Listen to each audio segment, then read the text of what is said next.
안녕하십니까. 우리 순복음교회 담임 목사 최영인입니다. 우리가 변화에 대한 말씀을 나누고 있는데 오늘은 특별히 변화의 기준에 대해서 말씀을 드리고자 합니다. 하나님께 이스라엘 백성들을 가나안에서 천국의 영광을 보여주기 위하여 출애굽을 할 때부터 인도를 하게 되는데 10번의 과정을 거쳐서 시험했다고 하셨습니다. 오늘은 그 마지막 시험인 10번째 시험에 대해서 말씀을 나누고자 합니다. 성경 민수기 13장 17절에서 20절에 보면 이스라엘 백성들이 이제 가나안 땅에 들어가기 위해서 가데스 바네아에 정착을 하게 됩니다. 그래서 그곳에서 이제 정탐꾼을 파송하게 되는데 이게 마지막 시험이었죠. 그런데 이 이스라엘 백성들이 가나안 땅에 들어가기 전까지 중요했던 게 약속의 말씀을 믿는 믿음이었습니다. 그런데 오늘 성경 신명기 1장 21절에서 22절에 보니까 가데스 바네아에 정착을 하고 난 다음에 정탐꾼을 파송하기로 결정합니다. 모세는 그냥 들어가자고 그랬습니다. 근데 이 사람들은 일단은 불안하니까 정탐꾼을 파송해보자 이렇게 했는데 이것이 믿음이 없는 그러한 행동이라고 볼 수밖에 없는 것입니다. 가나안 땅은 영적으로 천국을 말하는 것입니다. 오늘날로 말하면 예수님 다시 오신다고 그랬는데 다시 오셔서 역사하는 어떤 예수님의 역사를 오늘 우리 가운데 비유적으로 보여주는 의미도 되는 것입니다. 그런데 이스라엘 백성들이 이러한 믿음을 가지지 못한 것은 성경 신명기 29장 3절에서 4절에 보면 하나님께서 깨닫는 마음과 보는 눈과 듣는 귀를 허락하지 않으셨기 때문에 그렇게 결정을 하게 됐다고 성경은 말하고 있습니다. 그럼 이러한 깨닫는 마음과 듣는 귀와 보는 눈을 가진 사람과 가지지 않는 사람의 시각은 완전히 달랐습니다.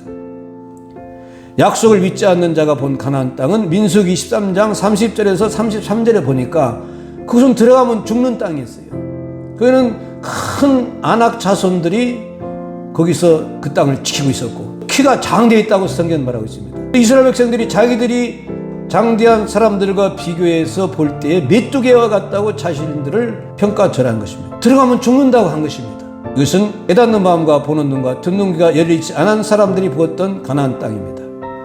근데 갈렙은 달랐습니다. 민수기 14장 6절에서 8절에 보니까 이 약속의 땅 가나안 땅은 아름다운 땅이요 하나님이 약속하신 젖과 꿀이 흐르는 땅이라고, 그리고 가면은 반드시 우리가 이긴다고 그렇게 이스라엘 백성들에게 보고를 한 것입니다.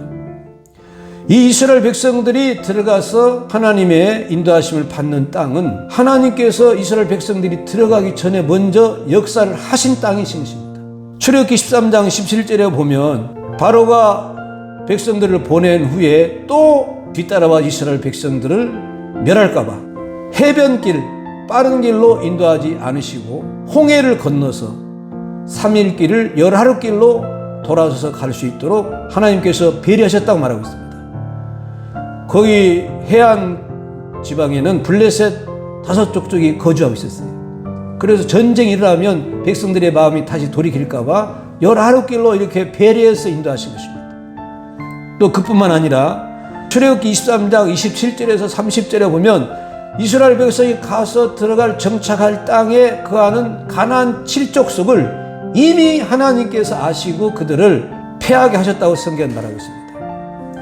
그래서 왕벌을 보내서 그들을 등지게 하고 난 다음에 이스라엘 백성들이 와서 정착할 수 있도록 인도하셨는데 완전히 주민이 없으면 그 땅이 황폐해질까 봐 1년의 기간을 두시고 서서히 가나안 7족속을 쫓아내시겠다고 작정하시고 그대로 이행하신 것입니다.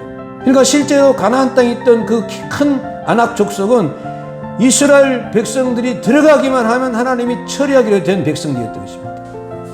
그렇게 하나님 배려를 다 해놓으신 거예요. 그런데 이스라엘 백성들은 그것을 믿음으로 바라보지 못한 것입니다. 그리고 악평한 것입니다.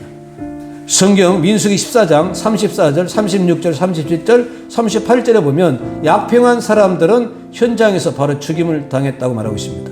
그리고 나머지 사람들은 40년 동안 광야에서 유리방황하며 모두 멸함을 받았다고 말씀하신 것입니다. 그러므로 우리가 이 성경을 고린도전서 10장 11절에 사도 바울이 말한 것처럼 저에게 당한 이런 일이 거울이 되고 또한 말세를 맞는 우리의 경계로 기록하였다고 하신 말씀처럼 오늘 우리는 이스라엘 백성들처럼 돼서는 절대 안 되는 것입니다. 그렇게 되지 말라고 이것을 기록하시고 오늘날 우리를 위하여 거울과 경계로 기록해 주셨기 때문에 우리는 깨닫는 마음과 보는 눈과 듣는 귀를 달라고 기도해서 하나님 인도하시는 길을 약속의 말씀 믿고 기쁘고 감사한 마음으로 우리가 그 인도하심을 따라서 약속의 땅 천국으로 들어가서 영생의 복을 모두 다 받으시기를 예수님 이름으로 축원합니다. 감사합니다.